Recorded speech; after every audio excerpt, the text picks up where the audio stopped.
Okay, good. This is a good time to discuss this because nobody's brought it up lately. When people complain and you talk about the subject they're complaining about, people always get distracted by, oh, you're just defending yourself. And, some people are like, don't bother to defend yourself. And other people are like, don't let it bother you. And other people are like, obviously, it's true. You're letting it bother you and blah, blah, blah.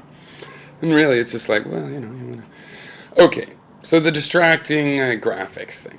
Why I do that? I remember one comment stood out. This guy, not a regular commenter, came and said, I love psychedelic art. You could see my look at my favorites and check out that fact.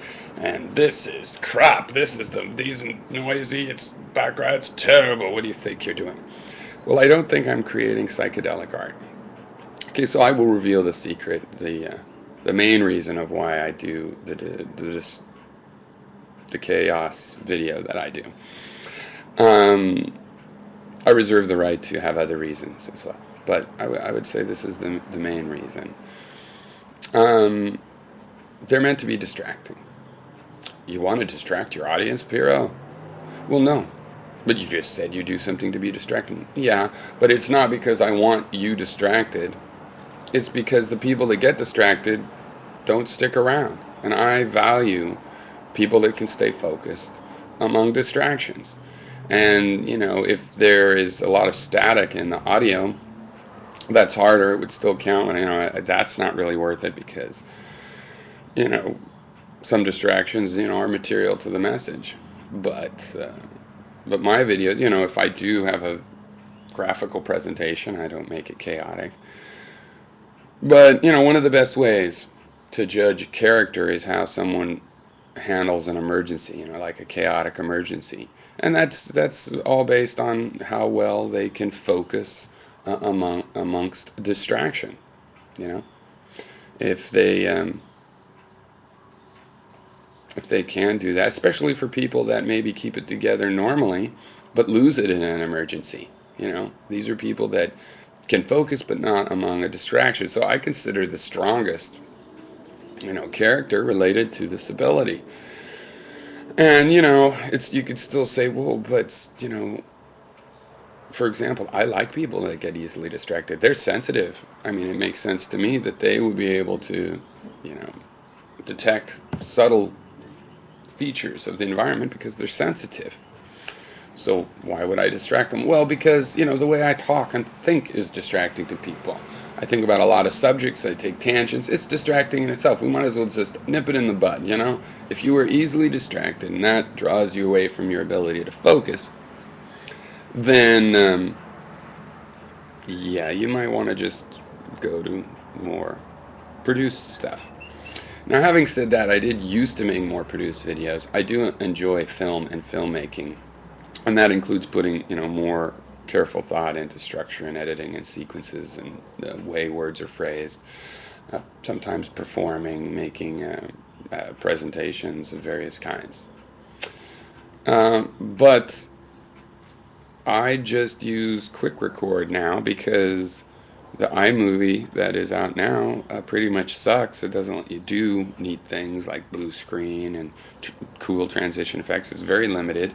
The last iMovie did allow those things, and when it did, I did them. And most of my videos still like this and quick upload and convenient. But once every couple weeks, I would edit like that. But I don't really see paying $300 or more for video editing software because.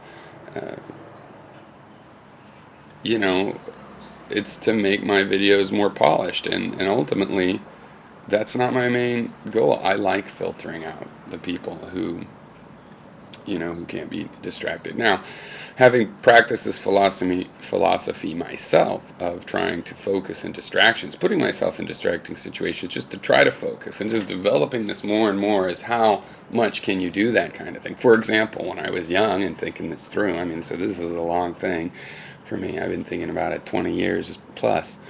One time I tried listening to radio static for extended periods, see if I could think while I was listening to radio static.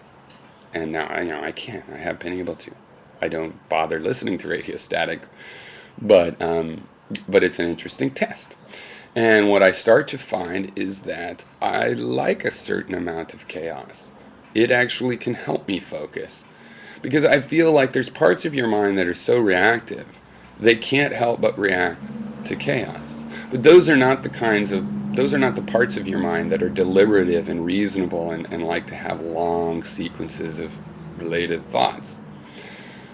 So once you learn how to focus while there's chaos, you find that the part of your brain that wants to focus uh, gets disentangled from all of the parts that have to react to immediate distractions. And the parts that want to react to immediate distractions do that, and the parts that want to focus do that.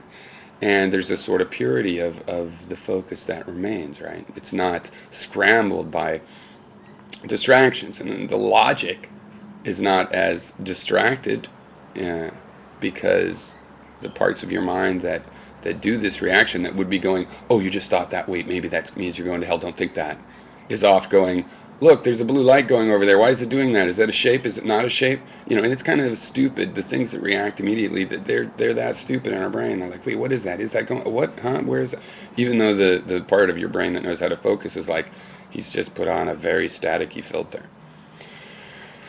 Being able to separate those things and focus amid distraction is a very powerful tool. And as I say, it becomes,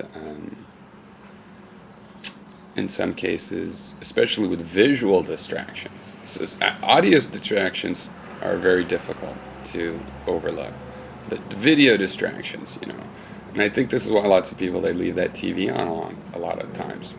And if you do that with the sound on, I found it just melts your brain. But if you do it with the sound off, just have this little flashy distraction is, it's not an aesthetically pleasing thing even to the people that might do it, really, not what you'd call that.